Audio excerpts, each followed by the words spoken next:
сенім мен сауат, дін мен радикализмнің арасын қалай білеміз дейтін болсақ, бұл дін адамзат қоғамымен бірге келе жатқан құндылықтардың бірі.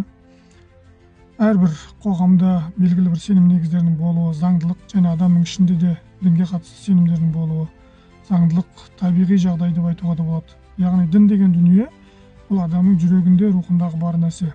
Және Алладан келген, Алладан жіберілген құндылықтардың, адамзаттың игілігі үшін жаңағы қойылған қағидаттардың жиынтығы деп айтсақ, радикализм бұл осы дінді әртүрлі мақсаттарда әсірешілдікпен пайдалану.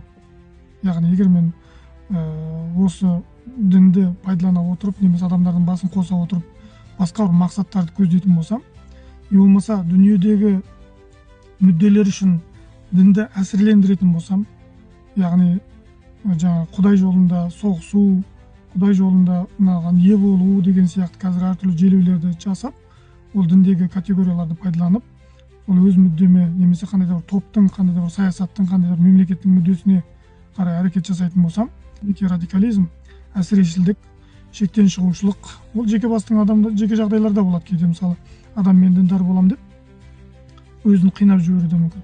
Бұл да бір радикализмнің бір формасы, яғни экстремизмнің бір формасы. Сондықтан да діндарлыққа ешкімнің таласы жоқ, бірақ діншілдік, әсіре діншілдік бұл адам баласына, жеке басына, қоғамға ешқандай ізгілік алып келмейді. Сондықтан да дін бұл бейбітшілік, дін бұл ішкі тыныштық, дін бұл сыртқы тыныштық. Ешбір діндар адам бұзғыншылыққа, анархияға, бүлдірушілікке қызмет жасамайды.